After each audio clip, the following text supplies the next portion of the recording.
Everyone thinks because you're a zombie, you don't know good coffee. Well, they're wrong. We have very active lifestyles. It's not all wandering the countryside aimlessly or scaring passing motorists. And we all love a good cup of joe.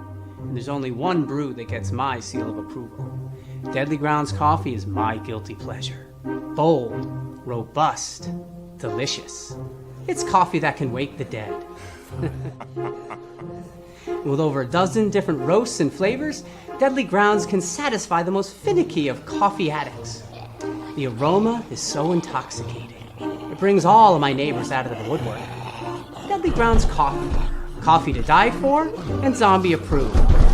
It's good to get a little deadly.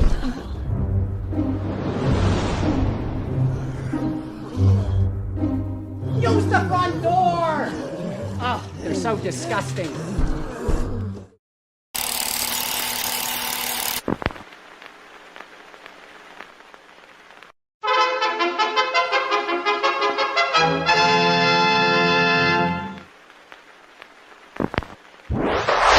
Persons under 18 will not be admitted.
I can't hear you.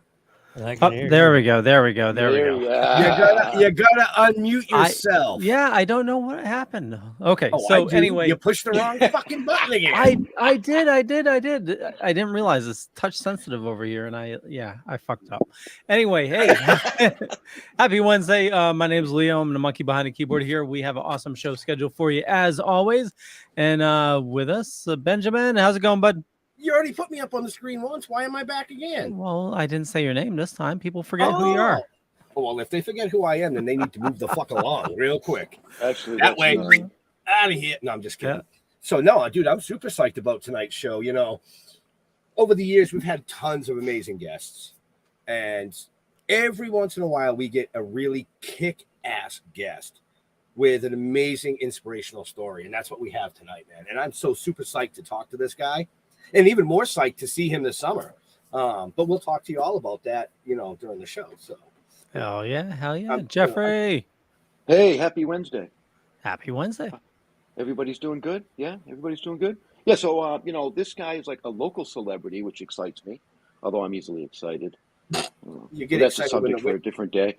You get excited when the wind blows. So let's just bring him in. Let's welcome Josh Pineo, a.k.a. the Bulldog. What's going on, guys? How you doing, my man? Yeah, I'm doing. Yeah? Hanging in, trying to keep busy, and not enough hours in the day most days, but you all know how that goes. Well, from what I've been reading, you're psycho busy. Yeah, it's insane. You I know, barely you're have time doing to everything except like whittling wood and making pottery, Damn near close, yeah. right? My hands are always Wow. doing something, but definitely not doing that. Well, there's always tomorrow, Yeah, always gotta have a backup plan, so why not, right? right? So what's he doing tomorrow? Whittling wood and making And pottery? evidently Making making pottery. Okay. So Well, Yeah, why not? well, we're going to add that to his list of amazing fucking things, apparently. Apparently. well, I don't know what he's doing tomorrow, but I do know what he's going to be doing May 13th. Oh, Saturday. Yeah, so this Saturday, you can find our awesome guest. You can find Josh at the Raven at 258 Pleasant Street in Worcester, Massachusetts. So you're going to be there along with Sean Connolly, Lou Ramus, Ian Matthew Sargent, and Letitia Hughes. Yep. And Yep. looks like doors And open at 7:00. What kind of fucking show is it, Leo? It's a comedy show. Oh, okay. I wasn't sure. I mean, this guest does all kinds of shit. He's a stand-up comedian. He's a musician, a touring musician to boot, and a kick-ass podcaster. He's been in films. Let's see, what else does he do? Cracks jokes at you after meeting you for 3 seconds. I mean, Right? Hey, it's it's the norm. I get it. I'm just asking, just so our viewers and listeners understand that this Saturday it's comedy. So if you want a good laugh, get off your ass and go down there. Yep. So, Pure unadulterated chaos in the best way possible. Right. Played many different shows at the Raven over the years, whether I was, banging a guitar around or, just sitting there shooting the shit and make people laugh. It's what I do best. So at least that's what I'm told anyway. So other people think you are funny. Allegedly. I mean, they keep having me back one way or another. Yeah, well, Right? that's important. I'm hoping to stop by. That's Facebook user. Yeah, It's probably I'm Phil. guessing that's probably Phil. Oh, Yeah. maybe Phil. Yeah. Yeah. Chances Yeah, are. be my guess. You've got to, if you want to comment, you do, and just allow StreamYard, it'll pop your name up there. Or you can just type your name in the chat too. Maybe Right. we'll Maybe see he it. wants to be incognito. Maybe. So Should I define that word for you? Is that too big a word for you? yeah, maybe next week. $5 Okay. word. The $5 word. So I know a little bit about you, and I'm sure the guys know a little bit about you. But I don't think our viewers and our listeners know much about you unless they read the show notes, and most of them probably don't do that. Right. So let's back up a little bit. You were born with a rare genetic condition. Yep. And I'm going to butcher the fuck out of this. Osteogenisis Imperfecta? Actually, you nailed it. Imagine that, Ben. Wow. Look at that. Maybe I should introduce the guests. First time, and you got it right. Right. AKA better known as Brittle Bone Disease. Correct. Can you give us a little insight of what that is? I know what it sounds like, but Right. Yeah, I mean, the explanation that I give most people is it's very similar to osteoporosis, but from birth, straight off the bat. So, when it comes to bone quality, I was given the shit stick right out the womb. So I bear very little weight on my legs. I use a wheelchair almost full time. I don't use a walker or anything like that. I can handle a little, beating on here and there, but for the most part, blunt impact is a no-no. I got the same bones as old fart with, osteoporosis. And, don't want to fall down and bust my hip because it'll actually happen. So, right. and I was born with 14 broken bones at birth. In utero, I had both arms and legs, 7 ribs, and they broke my collarbone, taking me out the C-section. Wow. Wow. Okay. So I had a rough go from the start, and I came into this world broken and battered and covered in blood, and I plan to go out the same way. So Broken and battered and covered in blood. But that's on the stage. right, exactly. Right. Right. Right. So Yeah, I was grumpy. Yep. oh yeah. Yeah, so you were pretty much fucked from birth.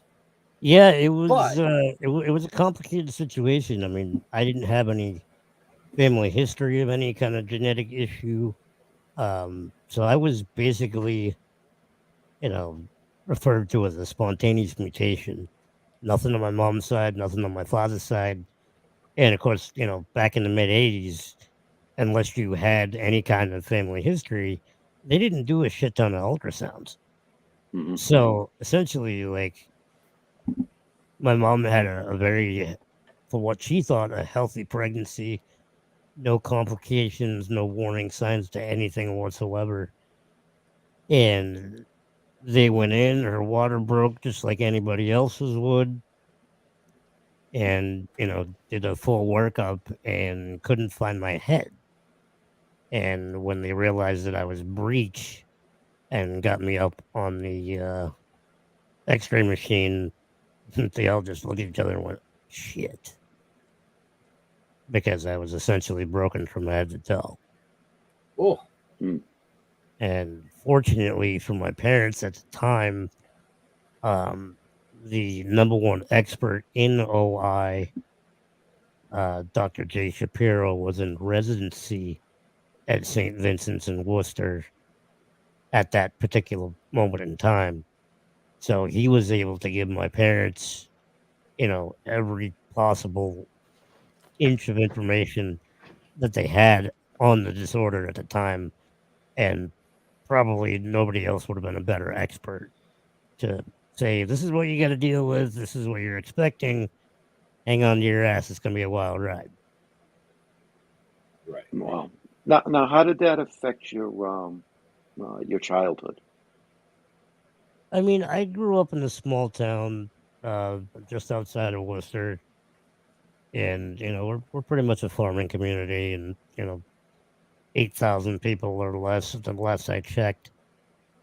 And my family name was pretty prominent and still is within town. So, my grandfather was the chief of police in the 80s, and later dropped down to sergeant. And my father eventually would go from farming to police work and back to farming again in my early to late teens. But he worked as a town constable and also at Assumption College for 20 years, taking care of babysitting punk-ass college kids that are drinking too much and getting fucked up.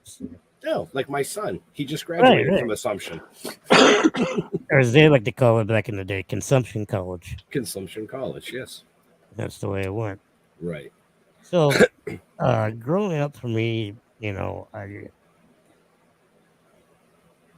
don't know. It's hard to really explain because, like, I was very fortunate that the generation of kids that I grew up with knew me from preschool onward for the most part.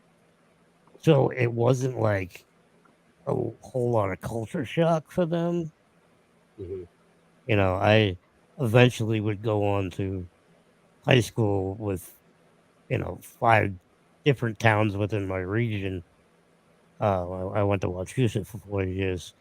And so that was a little different. But for the most part, the kids that grew up with me, they were like, oh, that's just Josh. Like, he's got his situation. But, I never got really picked on or fucked with or made fun of. And, Okay. At a very early age, I wasn't afraid to tell somebody to go fuck themselves if they're going to, give me Right. any kind of shit. Right. So you really weren't bullied as a kid then? to No, be I don't really different. remember too much of that.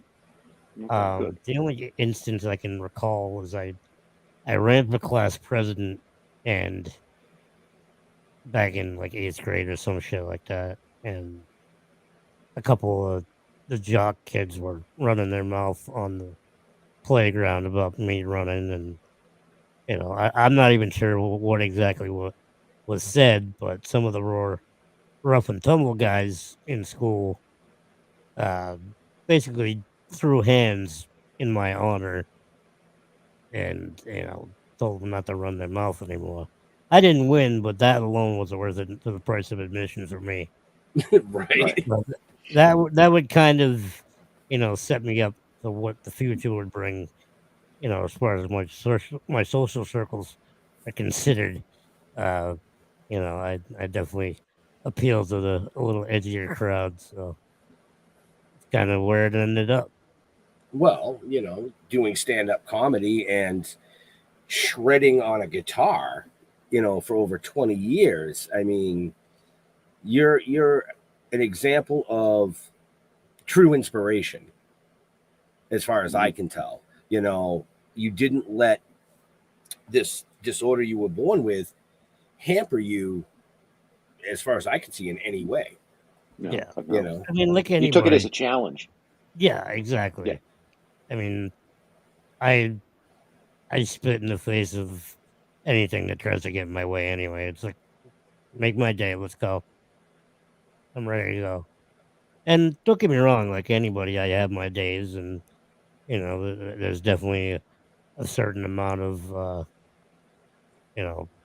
pain control that comes over time with having injuries like I had over the years. I've probably been in, if I had to make a comparison, 3 or 4 train wrecks. My body's been through the ringer as far as the frame goes. Vitals and organs and shit like that. Everything's fully functioning and normal size and ability. So it's a little bit different on that end of thing. But that you run into complications there too when you're dealing with a 3 foot tall, 100+ pound, frame. It gets a little complicated, but um, yeah, it's like I'm fucking human. I don't know what to tell you. Like, Right. Right. some people get blown away by what I do, but I tell people all the time, you know, attitude is everything for one, and you got to make a conscious decision about how you're going to live your life. And I went from being the kid in a wheelchair to being a guitar player, or that guy in the band, or that comedian locally who also happens to be in a wheelchair. I never put that first. That was Right. never my identity. I never protested for any kind of, you know, fight the good fight for handicapped people. It was, and not that I don't support that, because I do, obviously, but um, I just live my life as the best I can, and be a man's man. And people don't like it, screw 'em. Right. Now, was it the brittle bone disease that affected your growth?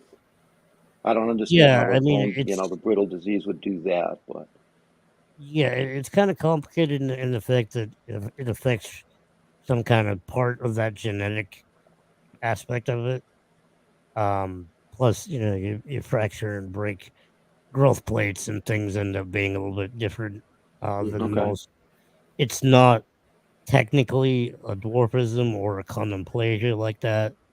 okay. That's Like what I I was said, wondering. Yeah.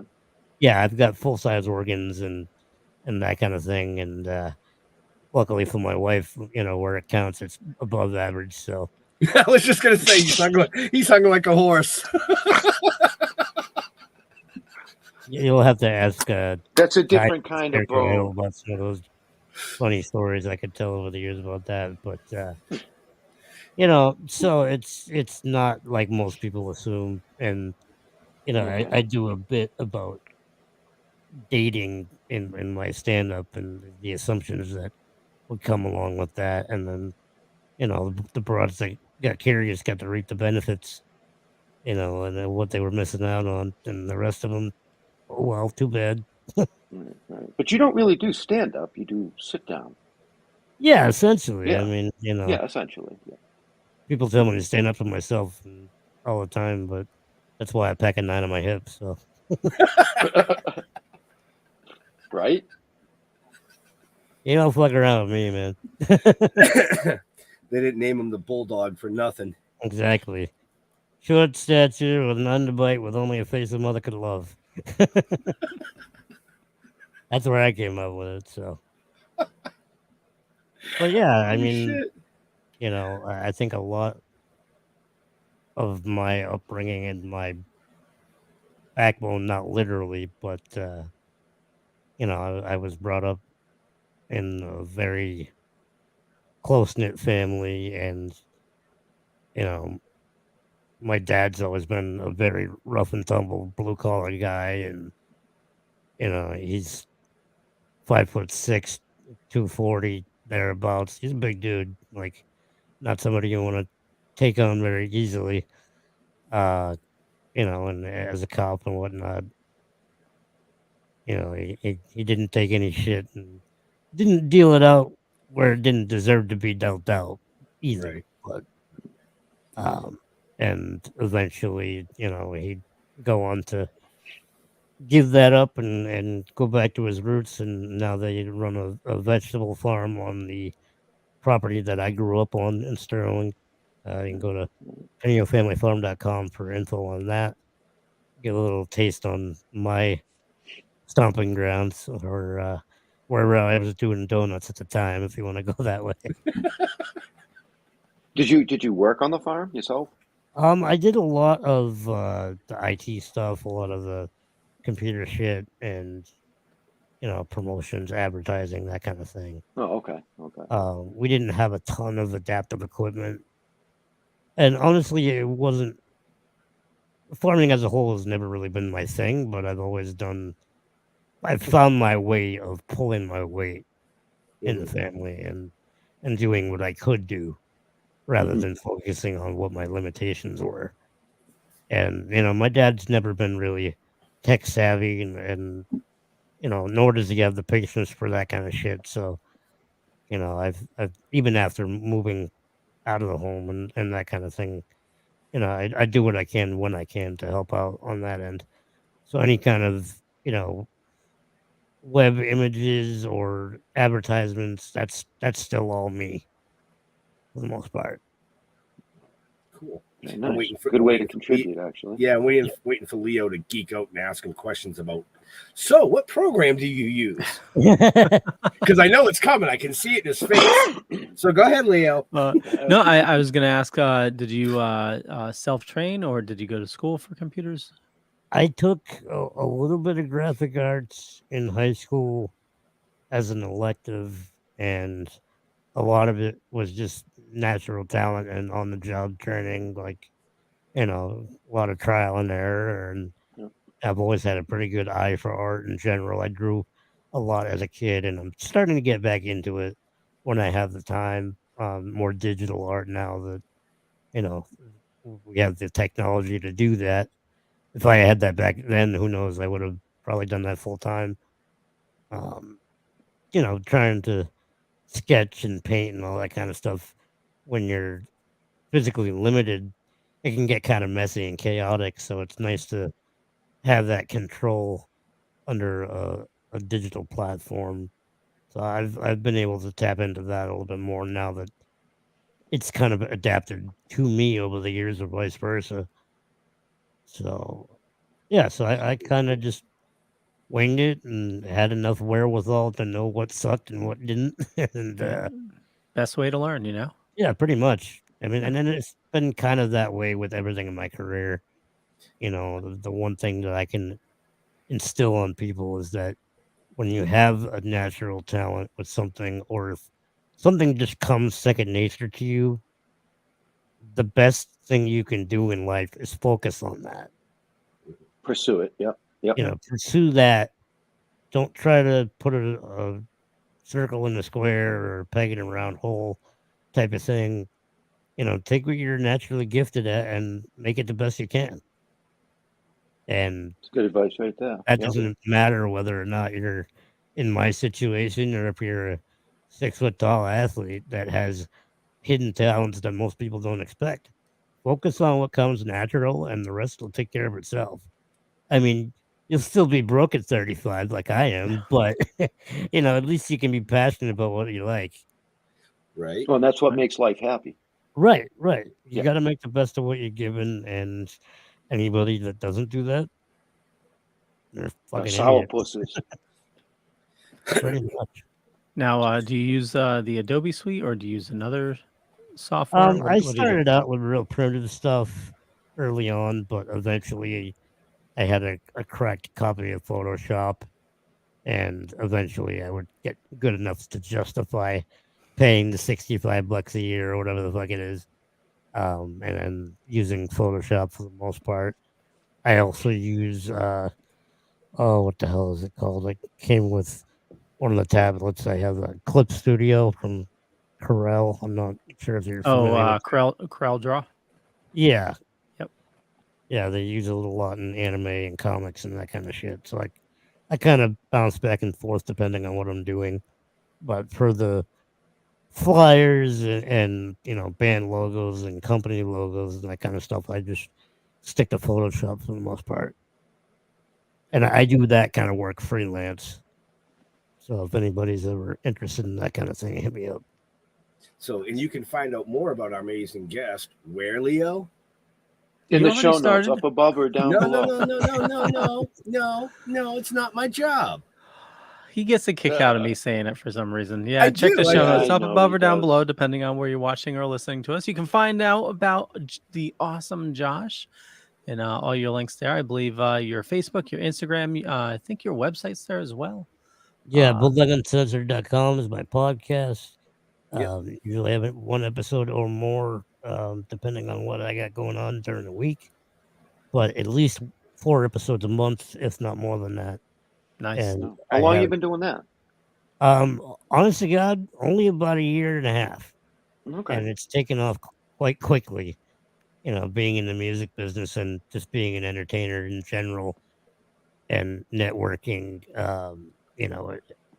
It's been pretty easy for me to tap into the connections that I do have and use those resources and bring the best content I possibly can to people. And most of it's just stuff that I enjoy, and if people like it, great. If not, oh well, I don't give a shit. Like whatever. Fuck. Change There's the plenty- station. Exactly. At the Right. end of the day, No. fucking Right. At the end of the day, fuck you. Right. Words of Exactly. wisdom. So I want to know why the guitar and when did you get interested in music? Well, let's see. I want to go back around 97, 98, thereabouts. I mean, I grew up in a pretty musical family, on my mom's side anyway. My grandparents and my aunts and uncles, etc., on my mom's side were all in church band / choir, what have you. My grandfather was self-taught as a guitar player for a number of years. It's funny, when I came into the picture, he didn't really spend a whole lot of time doing guitar. It was just kind of like an afterthought for him. And ironically enough, my granddad on my dad's side, when he retired from the force in Sterling, we had a retirement party for him, obviously. And a couple of friends of my mother's had a cover band, and they all went to high school together and shit like that. So I just kind of gravitated towards, I grew up on country music. Most people don't know that. Being a redneck on a farm, it's almost unavoidable to a certain extent to have that kind of influence to start off. But as I got older, I got into the more rock and roll, and I focused on what the chicks were into, and I saw Terminator 2 one day, and I said, I want to look like that guy. I want to look like that guy. Exactly. So I got big into the hard rock, heavy metal, leather jackets, bikers, that kind of shit at a really young age. And So anyway, getting back to the retirement party, I had just sat down and talked to a couple of guys that my mom knew in the band, and I was like, "Well, hey, I really love what you guys are doing, and you sound really good, and you know, uh, I just wish they had guitars my size." Now, mind you, at the time, I was probably maybe 2 foot 4 or 5, tiny little thing. Well, they make Uh, ukuleles. right, and but I was like, I don't really want to go that route. Everything I do in life, I don't half-ass it. So if I'm gonna do guitar, I'm gonna find a way. And lo and behold, 2 weeks after this event, I get a knock at my front door, and it's a couple of the band members and the family that was local to town. Must have been like 5 or 6 people. They walk in with a Epiphone half size Pliant V, Oh, nice. and you can Google it. It was called a VWE. I don't know if Leo, you want to check that out. You probably could pull up a picture that was candy apple red, like almost fire engine, one pickup. Nothing too crazy. What was the name And again? it's called a Epiphone VWE. Two E's on both words. So they were pretty limited run, and it was basically a glorified toy, but it was set up well enough that I could start out to get an ear for things, and eventually I would graduate to a Baby Taylor acoustic, and from there I took about 6 months of lessons and got down my basic chords and shit like that. So yeah, it was exactly that, but bright red. Yep. Okay. And now I play what they call a 7/8 scale, which is a full scale body or a full scale neck, like anybody else would play, and then 3/4 size body. So it's standard guts and that kind of thing, but the body shrunk down a little bit. I'm also endorsed by a company called Boylan Guitars out of Harrisville, Rhode Island, right next door to the infamous Conjuring House. If you guys are familiar with horror movies, obviously you guys know your zombie shit. Well, I wouldn't say that. Pat's shop is literally next door to the actual Conjuring House. So check out boylanguitars.com. He does all I've heard of custom them actually. and he'll fix a piece of junk and turn it into $1 million, as far as a quality instrument and vice versa. So doesn't get any better than that. So yeah, that's kind of how things got started. And, like I said, as I got older, my influences got heavier. I got wicked into AC/DC and Metallica, and eventually Pantera would come into my life, and I got big into Dimebag and kind of emulated. I wouldn't say exactly his playing style, but like his attitude and his riffs, and like I love the ML body shape. So a lot of my signature guitars are kind of based off of Dimes, and I do have a signature Explorer that's more like a James Hetfield Metallica type of thing. So yeah, I kind of took heavy metal was a catalyst of dealing with a lot of the difficulties that I had socially growing up, and it gave me a common ground to kind of a tribe to find my way and not just be the guy in the wheelchair. I was like, oh, that's the dude that goes to all the metal shows and he fucking kicks ass. And holy crap, most people would show up to a local show, like my boys in Scarecrow Hill, like before they even really knew me. We played a show together and they just expected me to be a fan in the crowd. And an hour later, you see these two ATV ramps getting slammed up against the stage, and I'm going full tilt like a monster truck on fucking Monster Jam, plowing right up, hopping on stage, and they're throwing a guitar in my hand, and I'm going nuts. And the rest is history. And I've been playing with those guys for the last 12 years. off and on. So much love to Hill and the gang, Ty especially. Yeah. Yeah. It's a So small world, man. Because yeah, considering you got one of their tunes as your opening song, that's pretty appropriate. yeah, and they've become part of our family as well. Right. Over the years with Ty letting us do use some of the music that they had wrote for our shows. Ashley, his wife, actually was one of our co-stars in the TV series when we started, and so yeah, I mean that's a small world, but yeah, it's crazy. It sucks because I live over probably about an hour and 15 minutes away from all of them, and they're probably some of my most reliable, close knit friends. So geographically, it kind of sucks, but it's like anything. When I get a chance to get down to Plymouth, it's like I never left. right. So it's always nice to come home. It's a Yeah. second home for me. So And when I leave Plymouth, I never want to come back. yeah, that's what they tell me, but I never understand it. I left Plymouth years ago. I visit once in a while, but Yeah. I Like- like being by the water and having a place that I can quote unquote vacation at and still have people I know and Mhm. not break the bank when I want to do that too. So that's a helpful thing. Right. So Always. yeah, guitar and heavy metal pretty much saved my life, man. I think the only other thing that might be a little bit more evident, I should say, on my podcast, I'd say heavy metal and professional wrestling. Really, those were my two die hard from day one. I guess that's kind of where I've kind of learned multifacets to my entertainment career. I saw these guys brutalizing their bodies and no matter what, coming back and kicking ass the next week every time and getting back up. And they inspired me to be the kind of man that I am.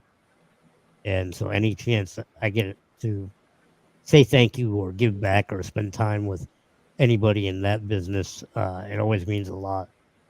Because those were my superheroes back in the day. Right. I mean, I was definitely, like Leo, I was a big Batman fan. I idolized the whole idea of becoming a symbol and not being the result of a tragedy, and doing the whole double life. Like, people knew me as Josh Pineo, but there's also a great amount of people that just know me as a Bulldog, and so I've not that I've kept that separate, but one aspect definitely has a different place in life for me. Mhm. People that know me on a personal level and, the homegrown crowd, it's a lot different because they know the foul mouthed jokester that everybody else knows. And, sometimes when I'm in a fully active band and I'm playing in front of a new crowd, they don't really know what the hell to expect right off the bat. And that's half the fun of it. Right. So, I like I agree. said, it's that Bruce Wayne Batman dichotomy I've always kind of emulated a little bit. And I saw one of your posts also where you put Batman and I think it was like never give up or something, or he never gives up. yeah. Yeah. Well, the whole, fortunately, I grew up with my family intact and my parents especially, but that particular story in DC Comics always spoke to me because Bruce didn't have any superpowers. He was just as vulnerable as any other person physically, and he got broke down quite a few times. But at the end of the day, it was about doing the right thing and fighting for people that didn't have anybody else to fight for them. And I might be 3'3" and $100 soaking wet, but I'll put my life on the line for people I love. I don't give a shit. Like, Right. I can't fight a some bitch, but I'll drop you with a bullet if I have to. Like, I'll punch you in the nuts. yeah, Fucking I'll bite your knees. run your ass over. Yeah, exactly. So, I mean, So if our viewers or our listeners, over the next couple of months want to see this amazing gentleman shred on the guitar, then I'm going to suggest you get your tickets to the Grumpy Cup, because he's going to be there and he's going to be tearing shit up, literally. I'll be making you laugh your ass off and hopefully melting some faces if they got the time. So I do have your short pulled up. Is that something you'd like me to show? Would which you one's that? you're shredding on a boiler? Yeah, you can play a clip. Yeah, absolutely. Cool. Yeah, let's check this shit out. It's I didn't load the video, but you'll still be able to. You should be able to hear it. You are. Hold on, I got it pulled up here. Oh, okay. Yeah. Let me know if you can hear it. A demo for my signature model, my first one. No, just see my fat ass pointing. That's about it. Okay, let me. Can't hear shit, Leo. Wrong button. It's not the wrong button. I just got to add that channel. Get with the program, Leo. Jesus. Sorry. Well, we thought Leo had it pulled up, folks, but Yeah. He does. just Continue to talk until I figure it out. continue Figure it out. Yeah, So I I mean, laughed actually out loud when I was, kind of looking you up, trying to find some stuff that maybe most people don't know. But I actually laughed because Ben mentioned just every once in a while. I came across your MySpace page. oh wow, that's a throwback. Holy shit! Wow. Yep. Yeah, I'm like, son of a bitch has a MySpace. Back in the day, yeah, I was hustling back then, man. right. Right? Yeah, Fuel of Nice. War started out in 2008, 9-ish. That was my first professional band.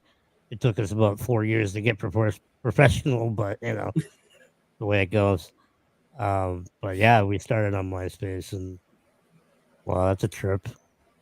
Right. Right. Well, the only reason I think a lot of mentioned it- people started on MySpace. Yeah, Yeah, well, we didn't start on MySpace, but when we came out, we locked down the MySpace so nobody else could. right. I haven't put a fucking thing on there. Well, maybe I did. I think maybe I put like one picture of us. Like, if you really want to know about us, go here. Smile and wave, boys. Smile and wave. I'm just curious if Leo's got that shit figured out yet. Oh, man.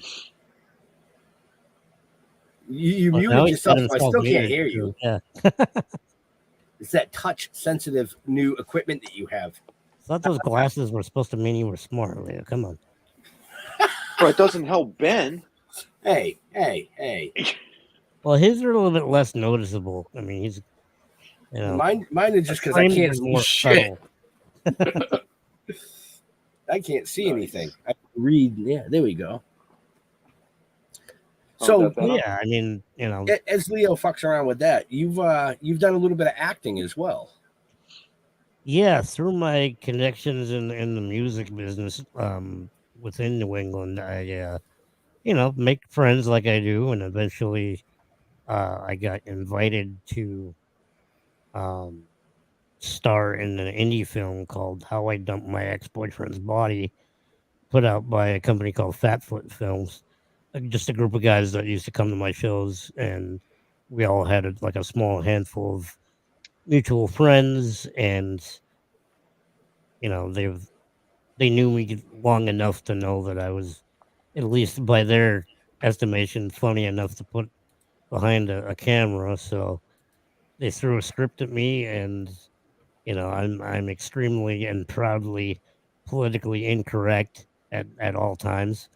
So they knew that they didn't have to worry about offending me or anything. So we just went balls to the wall, and went as close to the edge as you could possibly get with jokes you can get away with. And I got to play a hitman, which is always one of my the mafia has always been a neat little thing I've always been curious about back in the day. So That was Tony the Fixer, right? I played Tony the Fixer, the non-Italian mobster hitman / cleanup crew. So if you Google Fatfoot Films, or I believe The movie is still available streaming on Reveal. So you can probably sure. go. Yeah, it's probably Well, still out there somewhere. Once it's yeah, out there, it's always out there yeah, somewhere. yeah. Right. We weren't able to get it on Netflix. They wanted too much money, but I still support Fat Foot Films and all the other projects they got going on. They're trying to expand and get a home base and home studio. So props to them. And I miss it. It's been 5 or 6 years now since I've actually been doing any acting. If tough part about doing auditions and stuff is I have kind of limited transportation. I mean, my wife drives me when she can to certain things, but I'm working on it, having more of a full time chauffeur when I can afford it. Like I said, I'm still on Social Security and shit like that. So I don't make a whole lot of money with this podcast shit or anything, but I do it because it's the right thing to do and it's something I care about. And it's tough living on a fixed income, so I rely mostly on donations from viewers like you, not to copy PBS, but I appreciate anybody that gives a shit enough to help support what I'm doing in any way. And if you can't do it financially, just word of mouth, spread the word, spread the pages, do what you can. Every Share, little bit share, counts. share. It's Exactly. free. That's the name of the game, and it only takes a second. So don't Right. be lazy. Yeah, there's no excuse. No. No excuse. Now, is the reason you can't drive because of your stature? It's kind of a combination of things. I mean, if I had an unlimited resource financially, um, I could potentially go out and get my license and get hand controls put in to my vehicle and that kind of Okay. thing. Because I own my van outright, which took me a while to pay off. But who doesn't know that bullshit? Right. So I mean, it was something that I went back and forth on for a long time. I thought about going, balls to the wall and just going for it completely. And financially, there wasn't a whole lot of options. They have programs like Easter Seals and things like that. But like I said, like I never had that help me, woe is me. Like I'm the handicapped dude. Like I was never about that. So I tried to.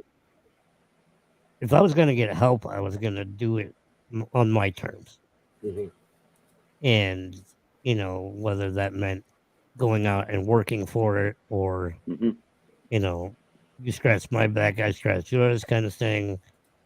And it's not that I was too proud to take charity because I'm not, but I don't consider myself to be an activist or anything like that. Like Mhm. the fact that I'm disabled for me is even below secondary. I don't carry myself as that being the obvious thing. I mean, to the public, that's what they see first. But as far as like when I get to know somebody, I'm like, well, what are you looking at? I'm just the same as you. And I Right. Yeah, think you I get that. You've got that. that tough guy, arrogant edge to you that I can tell. Yeah, I mean, You know. but only I think I keep it to a healthy level. Like I'm not, Oh Yeah. yeah, no. Yeah, absolutely. But When you yeah, when you're doing comedy, right? yeah. Do you kind of hold back a little bit, or do you not give a shit about hurting somebody's feelings for a Oh, I joke? don't give a shit. Good, Not thank you. not once. And I think that's a big problem with comedy now Yeah, in it general. is. Yep. Um, I won't go political or anything like that, but society as a whole, um, everybody just needs to lighten the fuck up in Right. general. Their life is too short. I'm too short. Uh, it's there's so much more important shit to be worrying about in this country and the planet, and everybody just needs to lighten the hell up. You True know, that. Well, yeah. I mean, we're I'll tell human you, beings. We all have different upbringings, and we've all struggled in one way or another. And that doesn't make anybody's struggles more important than another. You know, Right. people out there preach equality and equity and shit like that. But to me, what I've observed being a minority in my own right, being disabled, we've all got our shit. And either you own that and make the best of it, or you play that, wave the fucking flag and, you know, take every handout and don't earn a damn thing and act like you're owed something. I know I'm not owed a damn thing in this life. Everything that I've gotten, everything that I own that has been of any substance, I work for that shit one way or another. Whether there's a it word meant for that, right, called pride. exactly, Yep. and not the pride level of being overconfident or anything like that, which a lot of people get the wrong idea with. Yeah. Like, okay, well, I'm going to be prideful and full of myself. It's not about that. It's No. self-respect, and I think getting to get back to my point about equality, I think people often misuse that term. And if we really want to be equal and we want to care about each other as human beings, we have to lift each other up. Yep. It can't be about who's had it worse or who's had it better.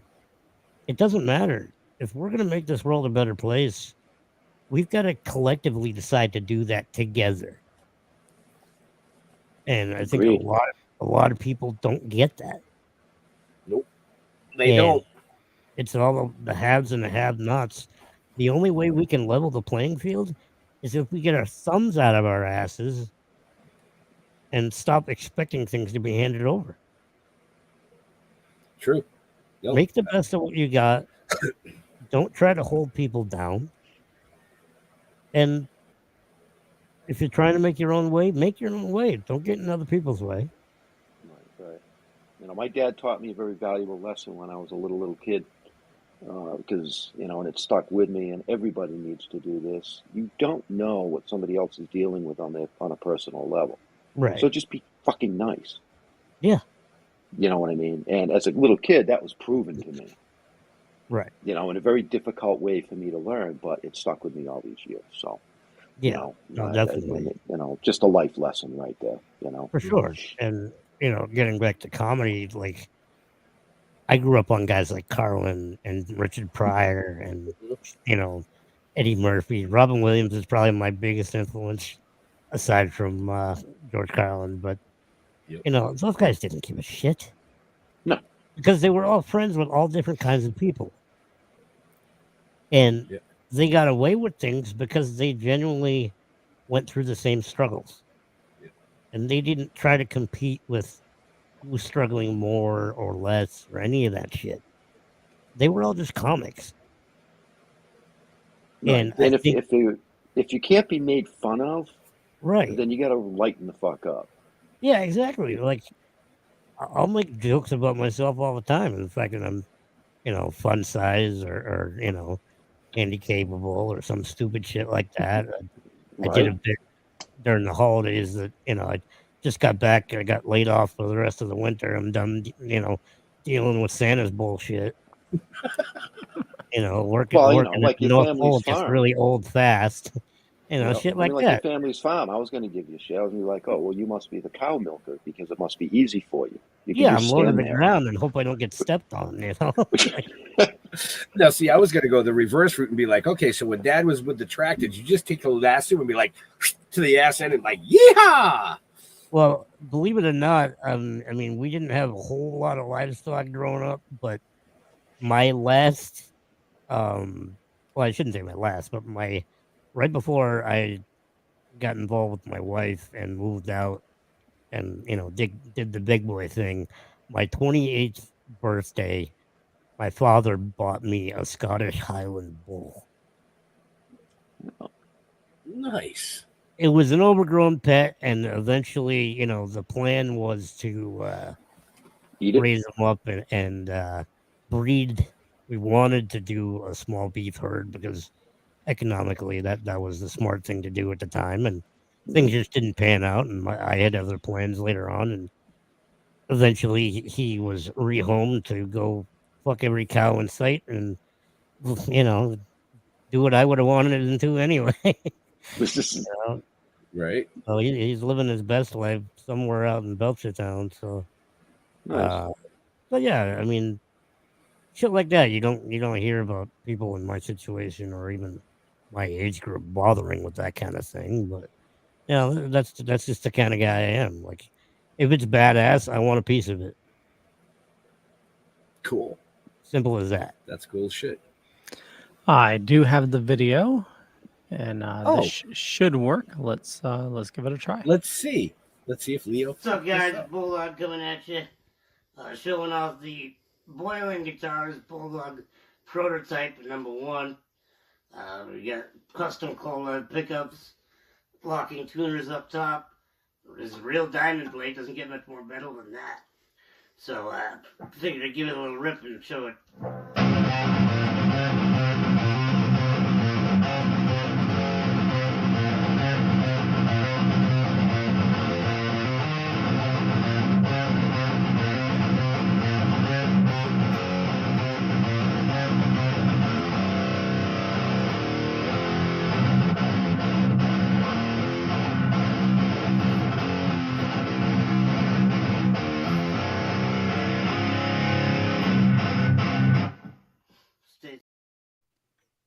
So that's just me half-assing it. But still That's half-assing it. Yeah. I was gonna say still It's like half-assing it. heavy metal Muppets. Right, exactly. It's time to play the music. It's time to fuck your wife. I mean, what? Did I say that? Oh, shit. I don't know why I've got such a potty mouth tonight, man. We know I'm what's too on your sober, that's mind. the problem. Yeah, Right? right? You need to get Oh, some. man. Wife, if you're listening, take care of this man. In Oh, two no. in 2.5 minutes, because then we'll let him go. Nah, I need an hour or so I'll wait till we're done here. Wow. Oh, shit.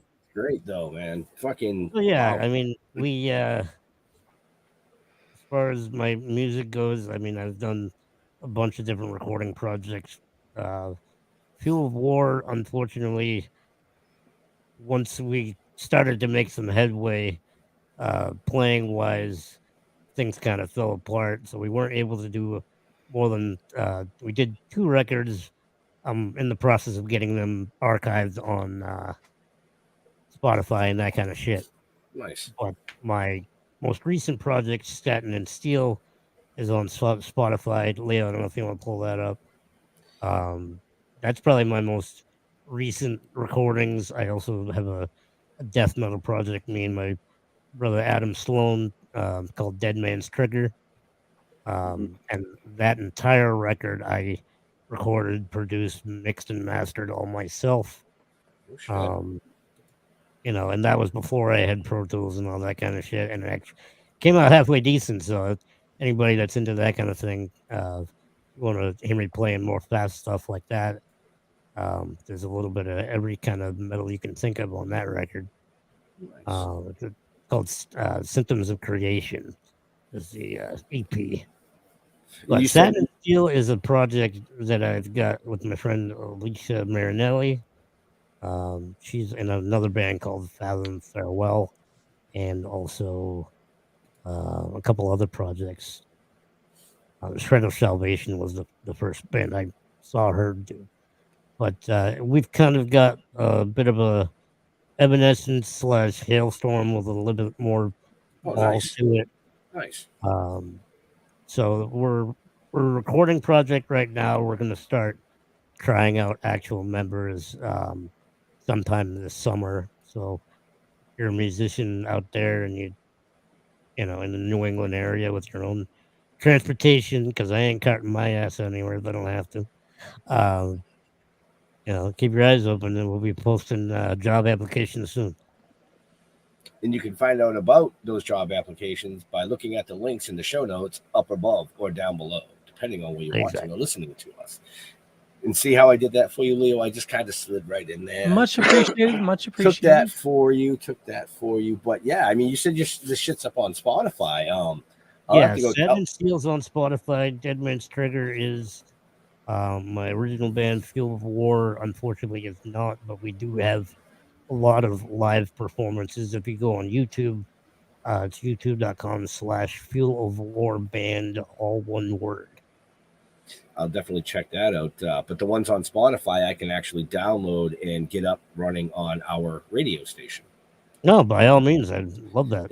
Yeah. We, the three of us here and a few others, started a streaming radio station back in January called Dead Dork Radio.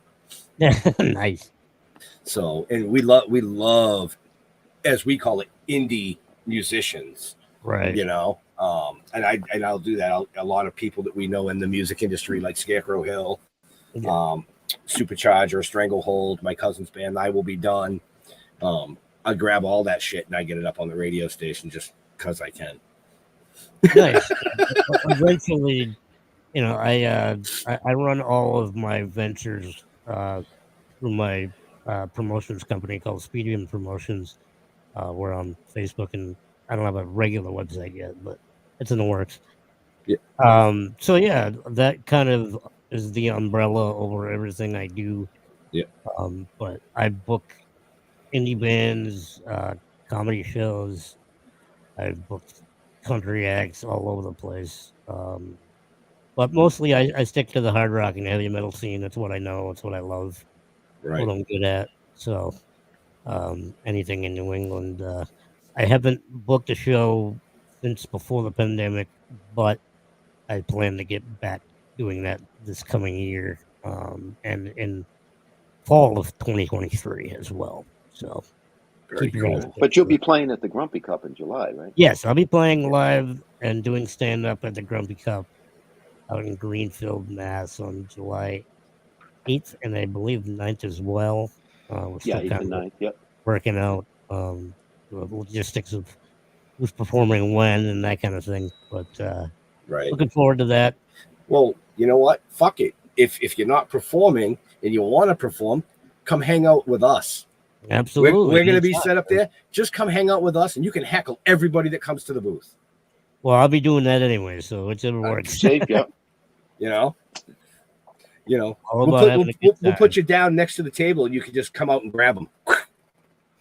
Yeah, put me on the edge of the table, and one of you can sit behind me and make a mannequin out of me or something. Good night, dummy. Yeah. Ventriloquist, have at it.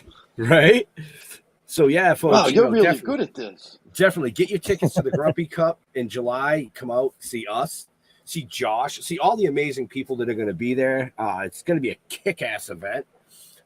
I'm super psyched to hang out with Josh there. So, I mean, that's why I'm going. Hell yeah. I'm looking forward to it. Look at Jeff. What? That's why you're going? Why the hell would I do that? Yeah, you didn't know that. I didn't tell you that. Oh, it's going to be one of those shows where you just leave me at the table. Where's Ben? I don't know. He left a while ago. He's over there with the Bulldog. Yeah. Nah. And I'm throwing all the single broads your way because I can't do that anymore. I can't do that. I'm retired from that scene too. Yeah. Don't throw them my way unless I just want a photo taken. Well, money's money, bro. Go for it. True that. But yeah, we got permission slip. Yeah, right. Right. We got just a couple minutes left with Josh. So if anybody's got any questions, I saw a shitload of comments in the chat. But if anybody's got any questions, now's the time to get them in, because otherwise, you snooze, you lose. But like I said, get off your ass in July. Come out to the Grumpy Cup. Meet Josh in person. Meet us. Hang out. Have some fun. Right. And if you can't do that, get out to Worcester on Saturday. That's right. I was going there, but get out to Worcester on Saturday for the stand-up comedy. And Leo, where is that going to be again? Damn it. I think I I could do his job for him at this point. What the fuck, Leo? Like, May 13th, Raven and Worcester, Bulldog and Friends comedy show sponsored by Bulldog Uncensored and Speed Demon Promotions. Check out the Raven, the hole in the wall, but we love it. There you go. I see. I knew Leo closed it. Yeah. I know. No. Actually, I was on the first page of his website. I pushed off events, but yeah. So the Raven, 258 Pleasant Street in Worcester, Mass. It's going to be a $10 cover. Doors open at 7 p.m. And along with Josh, you can see Sean Connolly, Lou Ramus, Ian Matthew Sargent, Latasha Hughes. Yeah, it'll be the five of us. We're all New England-based comics, and the Worcester, Massachusetts scene has been growing rapidly in the last 4 or 5 years. So when I saw that, I finally decided, okay, I'm going to give this a whirl, and just jumped in, and I couldn't have a better group of colleagues. There's a ton of talent in this small area, and we're all getting out there. When my first 2 years, I already had 2 gigs at Mohegan Sun at the Rocks. What the hell is it? Yeah, so they do a showcase comedy down there at one of the nightclubs in the casino. Oh yeah, yep. I know which one you're talking about. I can't remember the name of it. Comics Roadhouse. That's what it was. That's it. Comic Roadhouse. Right. Yeah, they changed the name so many times. So yeah. But I read a little while ago that comedy, mainstream comedy, is basically a dead thing now, because everybody's going underground because there's too many pussies out there that don't want to be offended and shit. So where's the jokes? They're going underground to those that can handle it. You know? Right. And also, I think entertainment, in a lot of ways, has become way too fucking expensive. Yes. Especially to see a top act. You're shelling out. I watched a video the other day of an old archive of Ralphie May saying he was still selling tickets for like $1,200. Like in this economy, nobody can afford that. Right. So it's benefiting us little guys, no pun intended, to have it come back around and come back to the roots. Very cool. So we are almost out of time. So I'm going to go and say last questions. Jeffrey? Yeah, I'm good. I know Leo's got his. I was going to jump on it instead, but I'll let you can Leo jump on it. That. Go for it. Nope. I like the way you put it. I like the way you put it. Where I put it or why I put it? Hey, however you want to look at it, but that's all personal issues. So, Josh, something we ask everybody is, besides your music, your comedy, and your graphic design, what's something you dork out about? Like, is you mentioned you're a Batman fan. Is like we've had some guests that like are really digging like history of like sunken vessels, or what's something you dork out about? I'm a big history buff. I love like World War II, World War One kind of shit. Any conflict that the U.S. has dealt with over the years. I'm a huge video game nerd. Both my wife and I play games constantly. The video game type, we're not going to get into that. Well, you're playing with your wife, so that's a tip right there. No it's better than most guys can say. What are you playing now?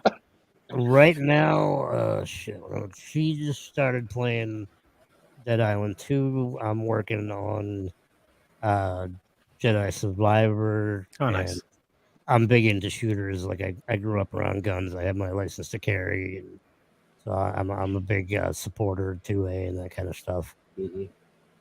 So yeah, nothing scarier than seeing me during hunting season with a gun mounted to my wheelchair. I look like a Sherman tank coming down the road, dragging a deer.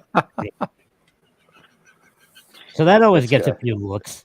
I bet. That's hilarious, actually. So yeah, when you need a good laugh, think about that tonight when you're going home. But yeah, I love games, and like I said, wrestling's a huge thing. It doesn't matter what company I support, indie companies as well. but I'm an old school WWF/WWE fan. But I'm a big supporter of the underdog, so AEW's got my heart as well. But yeah, so I mean, there's not much I'm not into. I mean, I think much to Tyler's chagrin, I think he's the only rapper that I actually enjoy, or can tolerate. Right. Tolerate's probably the right word. Yeah. Yeah, but no, he's definitely my favorite rapper. But yeah, music-wise, I mean, I listen to just about anything for the most part. My influences come from all different genres, but I predominantly, the rock and roll, heavy metal with a little bit of a country edge to it at times too. Very cool. Yeah. So on that note, I know Leo has another show this evening. I do. Do your thing. We'll wrap it up. I want to thank everybody for watching this fine evening. And you know me, just Google me. You'll find me. A bunch of stuff could be true, could be not. I'm not going to say which is which, but I run the Dorkening Podcast Network. Ton of shows on the network. There's a lot of awesome people doing a lot of awesome stuff. Head on over to thedorkening.com. You can learn more there. We're going to be doing another live show in about 45 minutes. So stay tuned here on the Dorkening. And so, Josh, where do you like people interacting with you on social media? I'm really easy to find, whether it's Facebook, Instagram's kind of my secondary. But if you just look me up just from my name on Facebook, and you're not some kind of spam or creeper or whatever, and I most often will say hi. And you can also check out BulldogUncensored.com to get a hold of me that way as well. Very cool. And we have all that in the show notes. Jeffrey. Oh, it's my turn. Still Toking. StillToking.com. Talking with the Dead on Facebook. But go to StillToking.com. All our social links are right there. And I want to thank Josh for coming on. You are a true inspiration. I can't wait to meet you in person. Hopefully before July at the Grumpy Cup, but we'll see. Likewise, absolutely. It's not, it'd be a lot of fun just to hang out and look down on you. Sorry, I couldn't resist. Oh, jeez. Benjamin. Can't fucking take him anywhere. Nowhere. But no, like Jeff said. You can't take me anywhere because I got the placard with good parking. I'll take you everywhere you want to go because that's right. You got the placard with good parking. Fuck, dude. Let's go to Disney World because we can get right to the front of the line. Right. Have cripple will travel. That's what I always say. Right. Dude, I'll put you right in my backpack. We're good. There we go. We're good to go. Good to go. like Jeff said, stilltoking.com. You'll find out everything you want to know about us, from the comic book to the TV series to the animation to the novel, which is out for pre-sale on all your major platforms, Amazon, Barnes & Noble, it's out there somewhere. Who knows? Maybe we'll see a zombie version of my crippled ass out there someday. I'm already thinking about it. We'll talk about that off screen. Off screen. We need someone that's shorter than the plants. Listen, you keep it up. I'm going to pay him $20 to run your fucking feet over the entire weekend. Nice. At Grumpy Cup. Just saying. So I just want to say thank you to all our veterans and first responders for doing what you do so people like us can do what we do. Stay safe. We'll see you next week. We're out of here. Hang out for a few, Josh. Yep. So come on.